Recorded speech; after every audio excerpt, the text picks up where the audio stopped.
અંબાલાલ પટેલ દ્વારા આગાહી કરવામાં આવી હતી, જે પ્રમાણે રાક્ષસી જે પ્રવૃત્તિઓ છે તેના કારણે થઈને આ પ્રમાણે હુમલો થયો છે. આગાહીકાર અંબાલાલ પટેલની જે આગાહી હતી તે સાચી પડી છે. કાશ્મીરમાં આતંકી ગતિવિધિની આગાહી અંબાલાલ પટેલ દ્વારા કરવામાં આવી હતી. આ આગાહી સાચી પડી છે. 11 એપ્રિલે હુમલા અંગે આગાહી કરી હતી અંબાલાલ પટેલે, જે પ્રમાણે 11 એપ્રિલના દિવસે જ આગાહી કરી હતી કે આ પ્રકારે હુમલો થઈ શકે છે. આસુરી શક્તિના કારણે થઈને કાશ્મીરમાં હુમલો થયો તેવું અંબાલાલ પટેલનું કહેવું છે.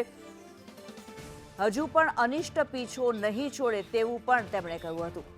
અંબાલાલ પટેલે 11 તારીખે શું આગાહી કરી હતી તે આપને બતાવી.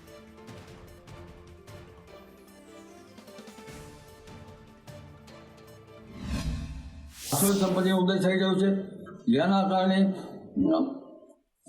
રાજ્યની બાબતો જોવા જઈએ તો સામુદ્રિક વિસ્તાર, બલુચિસ્તાન, ડુંગરના હારમાળા અને પાકિસ્તાનના સરહદો સાચવી રહ્યા છે. તેમજ રાજ્યએ ઘણી બાબતો સંભાળવાની રહેશે. આતંકવાદી પ્રવૃત્તિથી સંભાળવાનું રહેશે અને દેશના ઉત્તરના ભાગમાં પાણીપત, બનારસ, કુરુક્ષેત્ર છે, દિલ્હી સુધી પણ સંભાળવાનું રહેશે. ત્યારે અંબાલાલ પટેલ અત્યારે અમારી સાથે લાઈવ જોડાયેલા છે. સ્વાગત આપનું સંદેશ ન્યૂઝમાં. સૌથી પહેલા તો જે પ્રમાણે આ હુમલો થયો છે અને 11 તારીખે જ આપે જે આગાહી કરી હતી, આ આગાહી સાચી પડી છે. શું કહેવું છે આપનું? હજુ પણ ગ્રહો ખરાબ છે. હજુ તારીખ 19/5 પહેલાં આસુરી સંપત્તિનો ઉદય રહેશે. તારીખ 29 માર્ચથી શનિ જ્યારે મીનમાં આવ્યો છે ત્યારે પંચગ્રહી યોગ થતો હતો. ત્યારથી જ આ આસુરી સંપત્તિ અને યુદ્ધકારક ગ્રહો શરૂ થઈ ગયા હતા. ત્યાર પછી 12 એપ્રિલને ગ્રહો પણ નેસ્ટ હતા. 27 એપ્રિલની કુંડલી જોવા જઈએ તો તે ગ્રહો પણ ખરાબ છે અને અનિષ્ટ છે. મકર લગ્ન હોવાથી વિદેશી તાકાતો લગભગ ભારત ઉપર હામી થઈ અને જે પાકિસ્તાન કે અન્ય ભાગોમાં એમની સાથે ભળે નહીં તે જોવાનું રહેશે. હજુ પણ સમુદ્રની સીમાઓ સાચવવાની રહેશે. કુર્મ ચક્ર પ્રમાણે જોવા જઈએ તો ગ્રહોની અસરો ઉત્તર ભારત તરફ છે, એટલે પંજાબ, હરિયાણા, રાજસ્થાન અને નવી દિલ્હી સુધીમાં ક્યાંક સાચવવું તો રહ્યું જ છે. આ ઉપરાંત ત્યારબાદ પછી ઈશાન બાજુમાં કુર્મ ચક્ર પ્રમાણે ગ્રહો આક્રમણ થાય છે.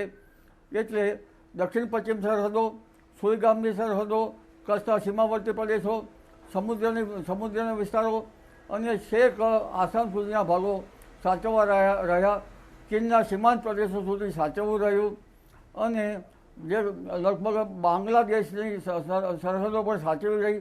છેક સરહદો લંકા સુધીની સાચવવાની રહેશે. કારણ કે શનિનું આધિપત્ય મીન રાશિ પર છે. મીન રાશિ પાણી ઉપરની રાશિ છે.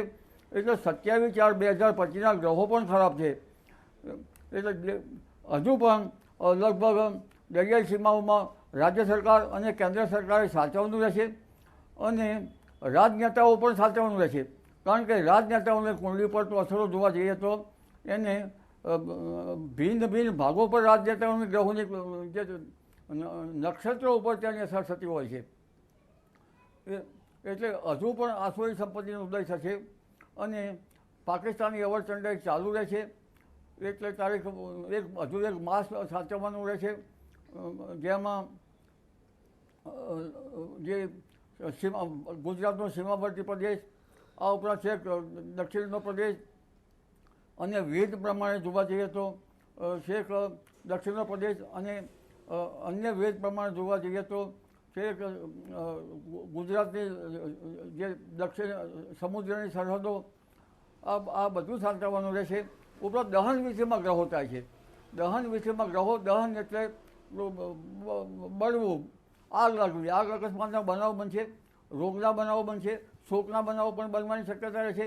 એટલે આગ, અકસ્માત, રોગ અને બોમ્બ વિસ્ફોટ જેવા બનાવો હજુ ક્યાંક ને ક્યાંક બનવાની શક્યતા રહેશે. એટલે એક માસ હજુ પણ સાચવવા જેવું રહેશે અને ઓગસ્ટ માસમાં પણ આંદોલનો, હડતાળ વગેરે પ્રમાણ વધશે. અને જો યુદ્ધની સ્થિતિ થાય તો મારા માનવા મુજબ જે યુવાઓ જે છે એને ગ્રામ રક્ષક દળની તાલીમ આપવી યોગ્ય રહી શકે અને આ વખતે વિરોધ પક્ષ અને આખી જનતા એ કરે તો જ પાકિસ્તાનની સામે આપણે મુકાબલો કરી શકશું. કારણ કે મકર લગ્ન હોવાથી વિદેશી તાકાતો પાકિસ્તાનને મદદ ન કરે એ પણ જોવું રહ્યું. એટલે હમણાં તો કેન્દ્ર સરકાર, રાજ્ય સરકાર અને જનધને સાચવવું રહ્યું.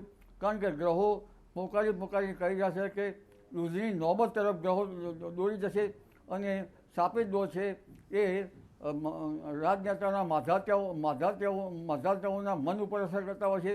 એટલે ઘણી વખત કયા નિર્ણય લઈ શકે તે કહી શકાય નહીં.